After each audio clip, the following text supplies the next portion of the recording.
आज हा व्हिडिओ तुझ्यासमोर आलाय म्हणजे हा योगायोग नाही, हा माझा संकेत आहे। तुझ्या डोळ्यातलं पाणी मी पाहतोय, तुझ्या मनाची तडफड मला जाणवतीये। तू स्वतःला विचारतोयस ना, स्वामी माझी वेळ कधी येणार? रात्र संपते पण तुझे विचार संपत नाहीत। उशी ओली होते पण मन हलकं होत नाही। तू इतरांकडे पाहतोस, कोणाचं घर झालं, कोणाची प्रगती झाली, आणि मग तू आरशात स्वतःला बघून विचारतोस, मी कुठे कमी पडलो? माझ्याच नशिबात हा संघर्ष का? बाळा, आज सगळीकडे प्रदर्शनाचा काळ आहे। कोणाचे हसणारे फोटो, कोणाचे स्टेटस बघून तुला वाटतं की सगळे सुखी आहेत आणि फक्त तूच दुःखाच्या डोंगराखाली दबला गेलायस। पण लक्षात ठेव, बाहेरचं हसू म्हणजे आतलं समाधान नसतं। तू दुसऱ्याची प्रगती पाहतोयस, पण मी तुझी क्षमता घडवतोय। एखादं झाड लवकर फळं देतं तर एखादं वटवृक्ष व्हायला वर्ष घेतं, पण जेव्हा वटवृक्ष उभा राहतो तेव्हा तो पिढ्यानपिढ्या सावली देतो।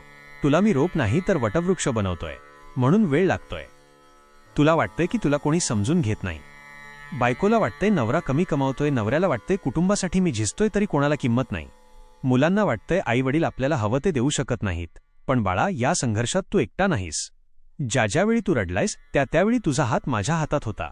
मी तुला श्रीमंती देण्याआधी स्थैर्य देतोय, कारण अचानक आलेला पैसा माणसाला आंधळा करतो, पण कष्टाने आलेली प्रगती माणसाला नम्र ठेवते। मी तुला आधी माणूस म्हणून घडवतोय, मग मालक म्हणून घडवीन। बाळा, तू श्रीमंती कशात मोजतोस? फक्त आकड्यांत? स्वामी म्हणतात, खरे ऐश्वर्य हे फक्त तिजोरीत नसते, तर ते तुझ्या वागण्यात आणि समाधानात असते।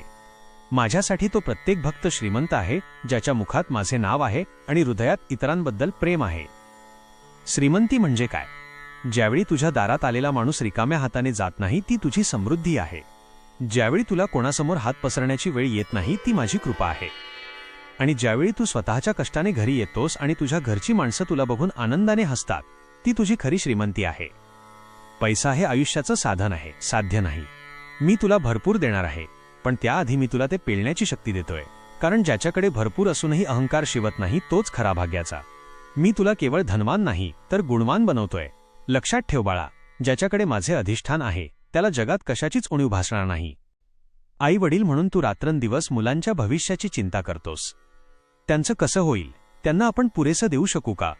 स्वामी म्हणतात, अरे त्यांना जन्म मी दिलाय, तर त्यांच्या भविष्याची जबाबदारी तुझी कशी? तू त्यांना फक्त संस्कारांची शिदोरी दे, बाकी संसाराची जबाबदारी मी घेतो। आज तुझ्या मुलांकडे ब्रँडेड कपडे नसतील, पण त्यांच्याकडे वाईट व्यसनही नाहीत। आज ती साध्या शाळेत असतील, पण ती मोठ्यांचा आदर करायला विसरलेली नाहीत। हीच तुझी खरी कमाई आहे आणि हेच माझं तुझ्यावरचं प्रेम आहे। उशीर म्हणजे नकार नाही, लक्षात ठेव। कुंभार जेव्हा मातीला आकार देतो तेव्हा त्याला आधी खूप थापटावं लागतं। तुला जर आज दुःख मिळतंय तर समजून घे की तुला आकार दिला जातोय। तुला जे हवंय ते कदाचित तुला आज मिळालं असतं तर ते तू पेलू शकला नसतास। तुला जर आताच शिखर दिलं असतं तर तू खाली पडला असतास। म्हणून मी तुला आधी पाया मजबूत करायला शिकवतोय। माझ्या दरबारात उशीर आहे पण अंधेर नाही। बाळा, रडणं थांबव आणि डोळे पुस। आजपासून एकच गोष्ट लक्षात ठेव, तुला जे हवंय ते नाही, तर जे तुझ्यासाठी योग्य आहे तेच मी तुला देणार। आणि जेव्हा मी देईन तेव्हा जग बघत राहील। तुझं घर एकत्र आहे, तुझं मन स्वच्छ आहे आणि तुझा माझ्यावर विश्वास आहे। यापेक्षा मोठी संपत्ती जगात दुसरी कोणतीच नाही।